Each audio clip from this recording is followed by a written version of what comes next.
नमस्कार। इस वीडियो में मैं आपको बताऊंगी कि लेबर ऑफिस में आप शिकायत या केस कैसे कर सकते हैं। सबसे पहले तो ये जानना होगा कि लेबर ऑफिस में शिकायत कौन कर सकता है और कहाँ कर सकते हैं। कोई भी ऐसा वर्कर या कर्मचारी जो केंद्र या राज्य सरकार के अंतर्गत कार्य कर रही कंपनी, चाहे वो सरकारी या प्राइवेट कंपनी हो, वो अपने साथ हुए किसी भी प्रकार के भेदभाव या जाति की शिकायत कर सकता है। जैसे उसे जबरन नौकरी से निकाला गया हो, या उससे ज़बरदस्ती रेजिग्नेशन लेटर पे साइन कराया गया हो, या उसकी कई महीनों से तनख्वाह नहीं दी गई हो और फिर उसे नौकरी से निकाल दिया गया हो। इस प्रकार की सभी शिकायतों के लिए आप लेबर ऑफिस में केस कर सकते हैं। लेबर ऑफिस में केस दो स्तर पर होते हैं, एक केंद्र स्तर पर, एक राज्य स्तर पर। केंद्र स्तर पर केस जो हैं, यदि आप जो भी नौकरी करते थे वो केंद्र सरकार के अंतर्गत आती है तो आपको भारत सरकार के अंतर्गत रीजनल लेबर कमिश्नर के ऑफिस में शिकायत करनी होगी।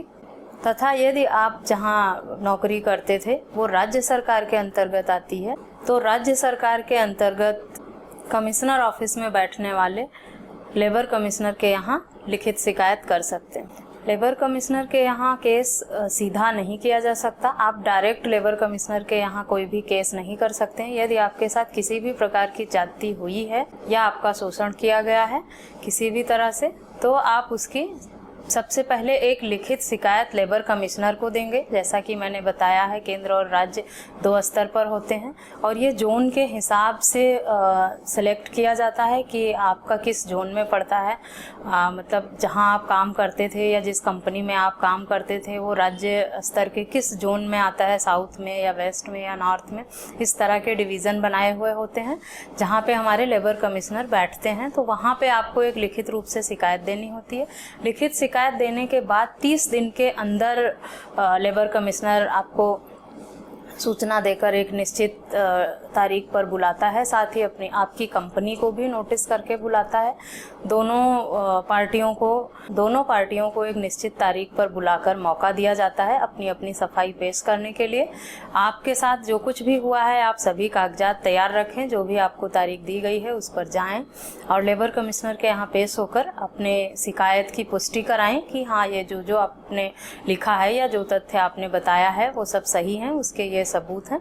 पर्याप्त जो भी आप शिकायत करते हैं याद रहे कि आपके पास पर्याप्त सबूत होने चाहिए, क्योंकि सिर्फ शिकायत कर देने से ही आपको आपका हक या जो भी आपने कहा है कि आपके साथ ऐसा हुआ है, तनख्वाह नहीं दी गई है या बदतमीजी की गई या ज़बरदस्ती निकाला गया है, उसके सारे साक्ष्य आपके पास होने चाहिए।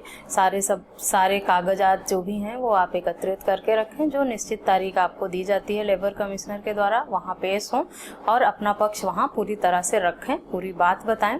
साथ ही आपकी कंपनी को भी लेबर कमिश्नर ये मौका देता है कि वो अपना पक्ष रखें।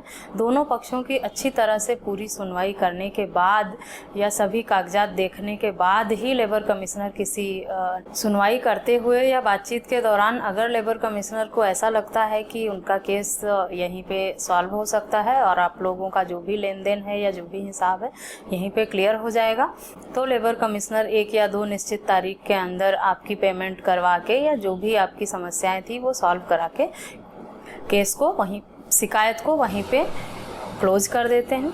अगर लेबर कमिश्नर को लगता है कि दोनों पक्षों के बीच में काफ़ी मतभेद हैं और वो यहाँ पे सॉल्व नहीं हो सकता या वो मीडिएशन करा के समझौता करा के इस मैटर को क्लोज नहीं कर सकते, तो लेबर कमिश्नर 45 डेज़ के बाद कभी भी आपका केस लेबर कोर्ट में ट्रांसफ़र कर सकता है।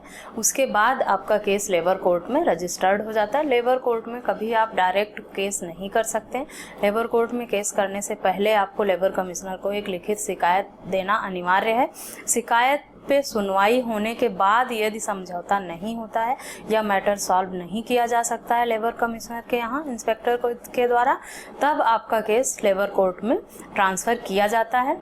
यदि आपकी शिकायत किए 45 डेज से ज़्यादा हो गए हैं और फिर भी लेबर कमिश्नर ने आपका केस ट्रांसफ़र नहीं किया है लेबर कोर्ट में और भी अधिक समय लेना चाहते हैं, लेबर इंस्पेक्टर से रिक्वेस्ट करके कि वो एक इंक्वायरी रिपोर्ट बना के और आपका मैटर लेबर कोर्ट में ट्रांसफ़र कर दें। आगे का मैटर जो है वो आप लेबर कोर्ट के द्वारा ही देखना चाह रहे हैं, आपका समझौता यहाँ से नहीं हो पाएगा या आपका केस यहाँ से सॉल्व नहीं हो पाएगा, तो लेबर कमिश्नर आपका मैटर आपकी रिक्वेस्ट करने पर भी ट्रांसफ़र कर सकता है 45 दिनों के बाद ही। लेकिन ये याद रहे कि आपका केस 45 दिनों कर सकता है 45 दिनों के बाद ही। लेकिन ये याद रहे कि आपका केस 45 दिनों आपकी कंप्लेन होने के 45 डेज़ के बाद ही लेबर कमिश्नर के यहाँ से केस आपका लेबर कोर्ट में ट्रांसफ़र किया जा सकता है। 45 डेज़ के अंडर आपका मैटर वहाँ ट्रांसफ़र नहीं किया जा सकता।